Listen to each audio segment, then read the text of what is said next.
I think this is the best romance book I've ever read in my life. Tears are falling. Someone's dying.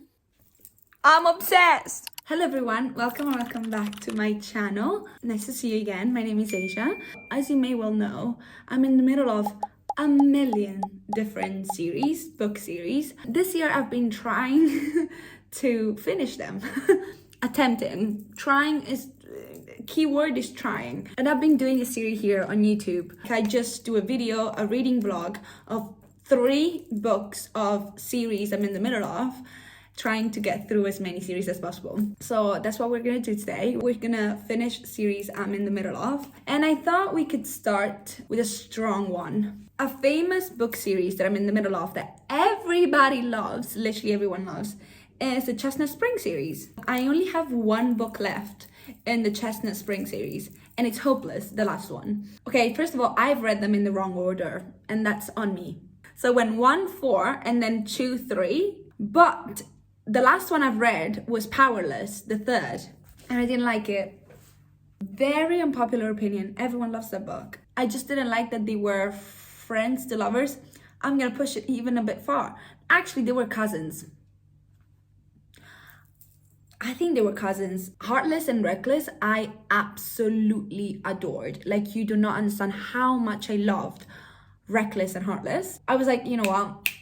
We should start with that. So we're gonna start with Hopeless. I don't have the physical copy with me because I am in Italy, which means I don't have any of my books with me. So I only have my Kindle, but all 3 books that I'm gonna read in this video, I own back home in London. We're gonna start reading Hopeless.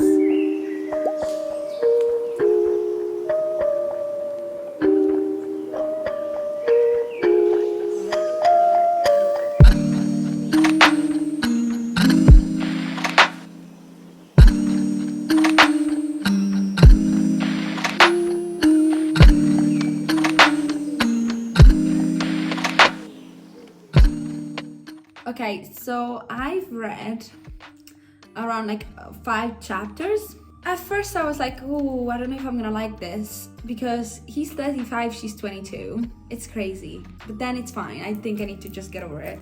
So the story is, he is an ex-soldier. He's a soldier, just came home. He was badly injured, and that happened actually in Powerless, that he was injured. So he's suffering from PTSD, obviously, and he's home now, but he's really going through it. He's not well. His family can tell because they're very close family, obviously. And she is the bartender, and she's 22-year-old. She's young. She's trying to like put aside enough money so she can move out of her house because she's got a very difficult situation back home. She hasn't got very lovely family. Her brothers are awful and kind of like steal from her and just want her for money, and they just get in trouble all the time. So because of her last name, she can't really get any jobs anywhere. She can't rent anywhere because, you know, they gave her a horrible reputation, even though she's a lovely girl. That's where we are. And he goes to her bar every night now, pretty much. They both attracted to each other because they're both beautiful people. Because we are in a book, everyone is hot in books. Like, he's just going to the bar and like being very macho man, very like, don't touch her and I'll kill you if you touch her, which I used to love, but I think I'm getting older. It's not really insta love, but it's insta attraction. Like, literally chapter 1, he walks into the bar and he's like, she's hot, and she's like, he's hot. I just found out this is a marriage of convenience. I didn't know that. Oh, just this makes it so much better. I love Marriage of Convenience. I didn't read the plot at all. I didn't read the back. I didn't mind. I just started with this. Okay, I love fake dating or Marriage of Convenience. I love it so much because the stakes are so much higher.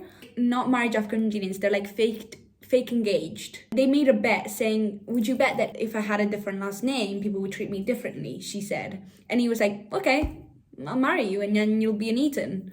And she was like, excuse me? What would you gain from this then? Just pretending to marry me, like being fake engaged to me. And he was like, well, that would get my family off my back, because obviously his family has been worried about him because he's acting different, and obviously they can tell he's not well. He doesn't show up to family dinner. They never know where he is. He doesn't do his job. They're about to go to family dinner at the Eaton's ranch to tell his whole family we're engaged. So that's gonna be interesting. I'm liking it more now. At the beginning, I was like, I don't know. I'm into it now. I want to know what's happening. Okay, so I'm on the floor. Ignore that. I realized I didn't really tell you what the Chestnut Spring series is because I just assumed that everyone knows. But if you don't know, the Chestnut Spring series is a cowboy romance interconnected standalone series, but they're Canadian cowboys. Technically 3 biological brothers, 1 adopted and 1 friend, but they're all like part of like the same family. All of them are dual point of view, so you get the point of view of both of them. And it's always nice to have a dual point of view. I really enjoy it. Let me show you the Christmas tree. So we have this Christmas tree, and then here we have another one. But it's like, there's nothing on it. It's very bright. This one is new. I've never had this one before. This is new from this year. The other one has been the same exact tree my whole life. This is new. I love her though. Skinny legend.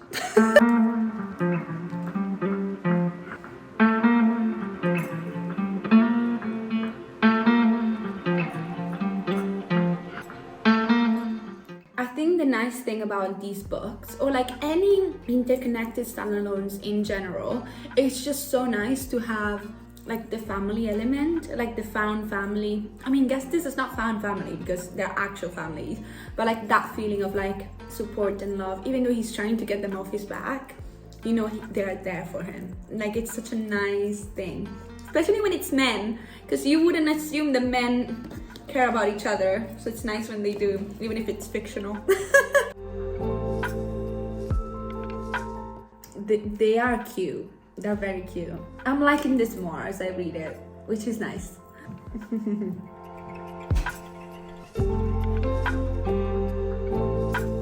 They're all funny. That's what really works. They are hilarious. Like, his brothers and everyone in this family is so funny.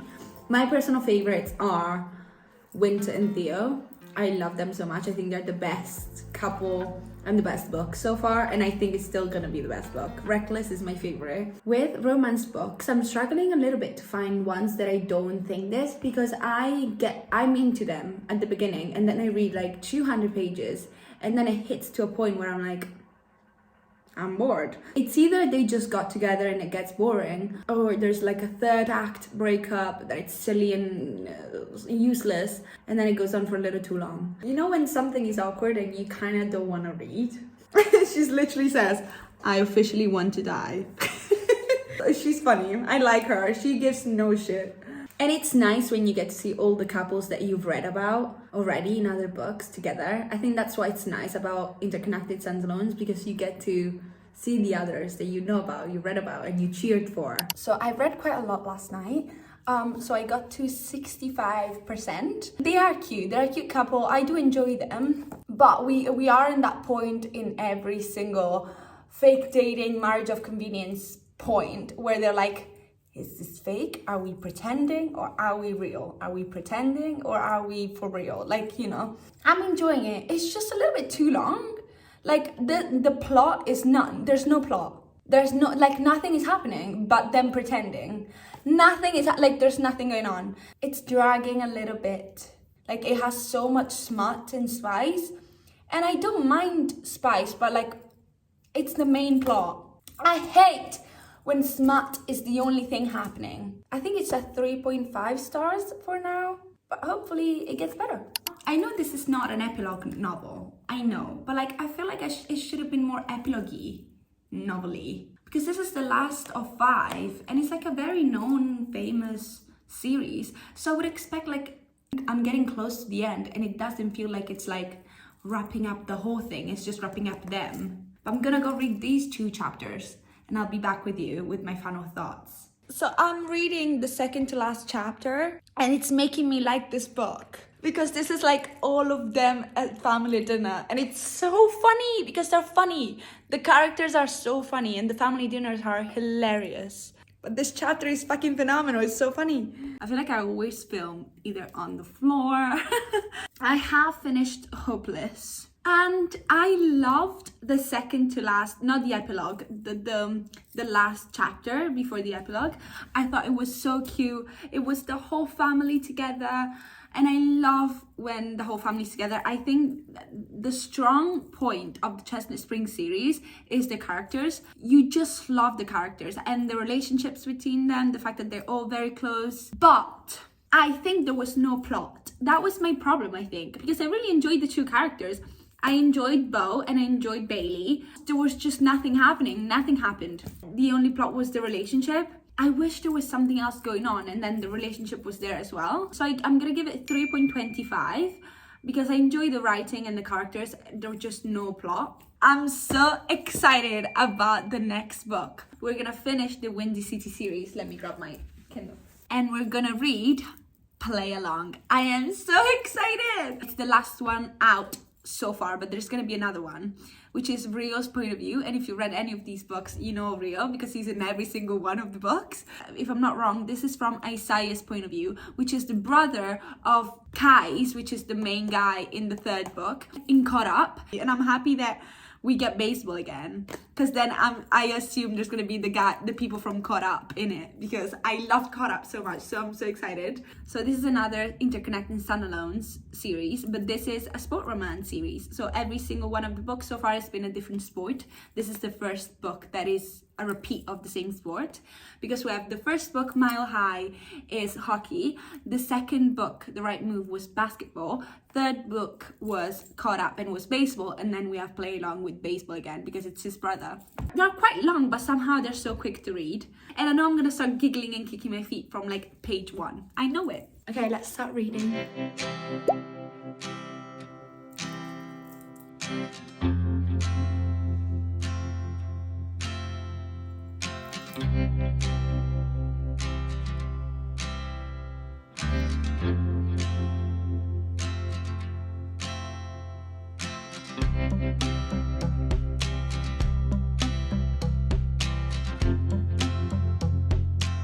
I'm happy. I'm in love.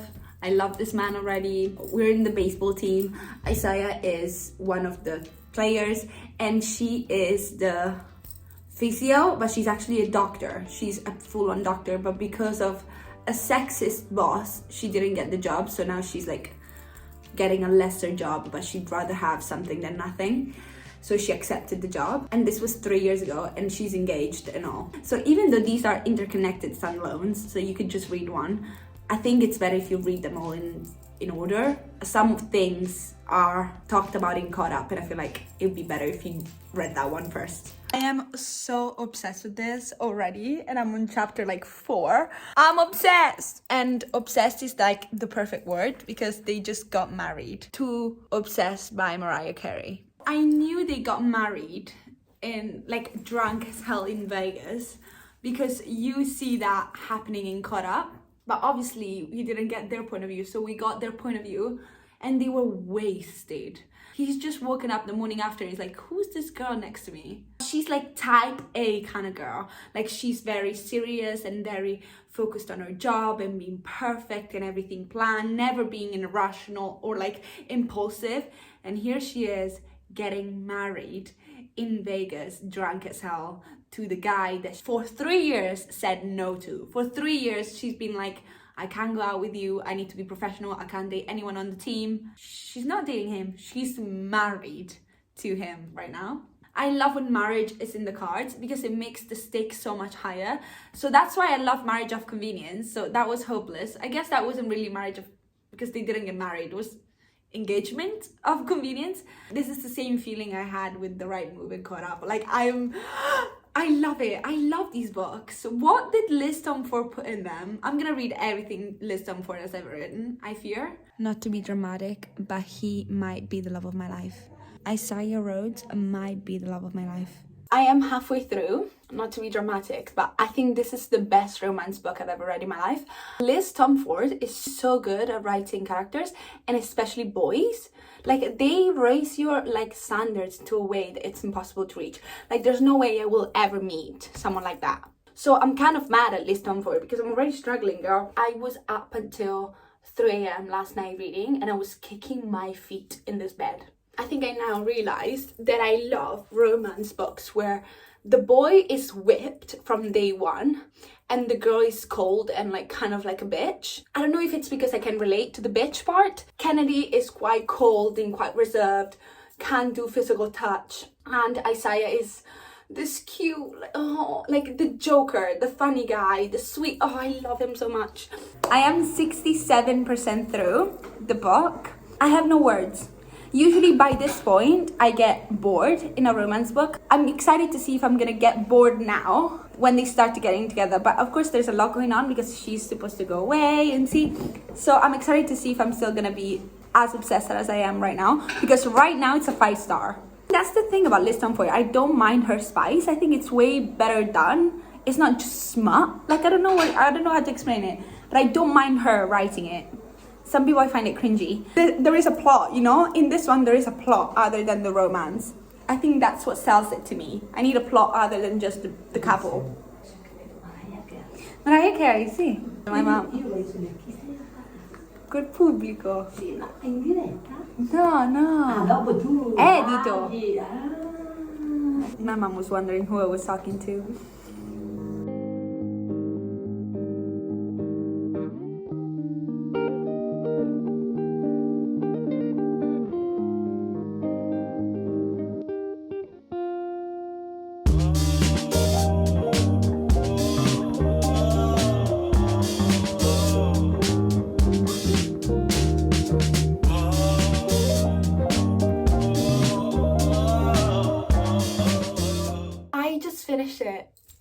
I just finished it. I actually don't know what I put in my Kindle. I literally just finished it. Just like a perfect romance book. I've struggled so much. I've told you. I've struggled so much to find a 5-star romance book because I get bored so easily and then they're just all kind of cringy and play along with 5 stars. Liz Tomford, I love you so much. Thank you for your service. So 2 out of 3 done, and I finished another series because for now it's finished, you know what I mean? There's no more books in that series. The Windy City series, done. And now we're gonna finish one last series, and it's the Infernal Devices series. The Infernal Devices series is part of the Shadowhunters universe, a trilogy, but it's part of a bigger universe, which is like the whole Cassandra Clare Shadowhunters universe. So you know, the Mortal Instruments is one series, there's the Infernal Devices, there's the Chain, like there's so many. And I'm reading the Infernal Devices now, and I've read 2 out of 3, so I need to finish the last one. And I'm so excited but so scared because there's a love triangle. A love triangle has never loved triangle that like this love triangle. I'm telling you, like it's the love triangle, and it's so good, and I love everyone in that love triangle, and I kind of don't even want to choose. I mean, I have an opinion, but you know what I mean? If she chooses either of them, the other one gets hurt, and I don't want that. I love them all. I fear someone's dying in this love triangle, and I don't want that because I actually will be distraught. If anyone dies, I will be distraught. Maybe I'm wrong. Maybe everyone survives and everyone is fine and I'm just fucking silly. I can feel it in my bones. Someone's dying. And I loved being back in this universe. So I can show you. Wait, let me show you. The Shadowhunters. There's only 4 and I don't know why because there's 6 and I remember owning 6. So either someone borrowed them and never give it back, or they're somewhere else, I don't know. And these are like 2013, 2014. And obviously they're in Italian. I used to read in Italian still at the time. So I read the Shadowhunters universe so long ago. Next book on the list is Clockwork Princess. Wish me luck. Okay, so I started Clockwork Princess. I'm 130 pages in, so I'm 23% in. It's quite a long one. It's over 550 pages. Obviously, I can't really tell you what's going on because the series, it's the last book in the series. A character that I love is not well, but he's not been well the whole time. I love these characters so much, like especially Will, and he's just not going through a good time right now. He's going through it, he's struggling. We still have so many questions from the first 2 books because there's like one main question that we don't have an answer still, so I'm excited to know the answer to that. And I actually don't really want to finish this book because I have a bad feeling. I've told you this, I don't know why, but I love it so much. I love every single character. It's a fantasy, there's romance, but romance isn't the main plot, but then at the same time, like the love triangle is a love triangle, but it's a story in the Victorian London, so in the 1800s, no, 1900s. It's so interesting because it's the Shadowhunters, and I love that we get like little hints to the mortal instruments that I showed you before, that I've read when I was literally so young. I think the worst is yet to come, but so far I'm really enjoying it because it's characters that I love so much, and I love Cassandra Clare's writing so much. Okay, so I'm reading. This is just sad. This is just sad because I just love them all, and I just want them to be happy, and obviously they're not. None of them are happy right now. They all love each other so much that it's just so painful to be reading this, but I love the book so much. The book is so good. The writing is great. I love the writing.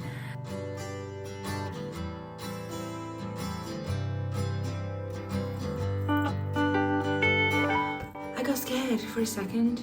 That was scary. Okay, moving on.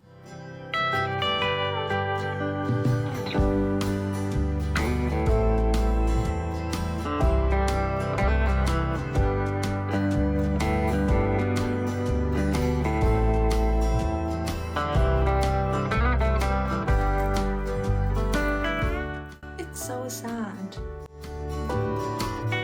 I highlighted this bit. It says, how could three people who care for one another so much cause one another so much pain? And that's this book. Like, it's just painful to read. So I am halfway through the book now. I'm literally 50% through. I don't know if you can see. Things are going very badly right now. Oh, it's just so upsetting. The book is phenomenal. I love it. I love this book. This is definitely my favorite so far, and I really enjoyed the series so far. I just enjoy the writing is so good. She's so good at describing. She's so good at like those one-liners that kill you. She's very good at putting comical, funny stuff in it. Like Will Arundel is funny. He has funny one-liners, but he's a very broken, very difficult character, and he's so great, and I love him so much. He's definitely my favorite character, and he's funny at times. It's so funny, and he's got these one-liners that you're like, how did you think of that?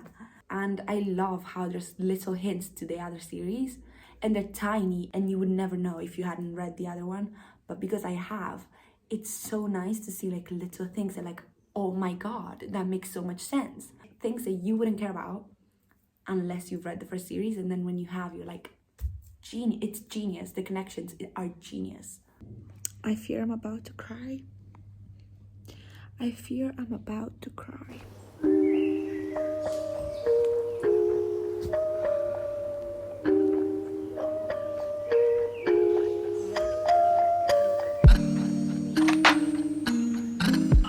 This is awful to read.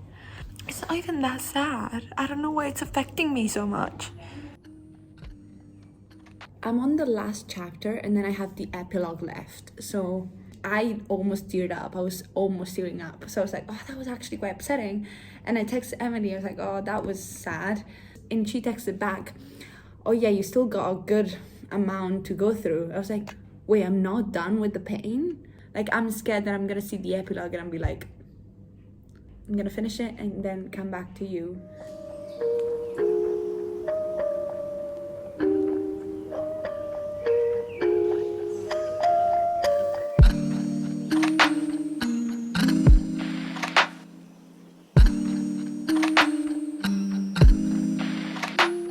Tears are falling. Okay, I took a good hour after I finished it. I actually like teared up. I was fine until the epilogue. The epilogue to Clockwork Princess should be illegal. It's one of the hardest epilogues I've ever read. I'm literally looking at the Mortal Instruments right there on my bookshelf, and I'm like, why do I want to read them again? Because now I want to know every link, everything that happened in the Mortal Instruments. Because now it just everything makes so much more sense because they come from them. Do you know what I mean? So now every time someone mentions Herondale, I'm like, I might cry. So that was a 5-star. So out of 3 books, 2 were 5 stars in this video. I had 2 5 stars back to back. It was so good. I loved every second of that book. If you're still here, you're a real one. I hope you have a lovely rest of your day. Don't forget to like and subscribe. I now have a BookTok account. Don't forget about that either. And I love you. Thank you so much for watching. I hope I see you in my next video. I love you. Ciao.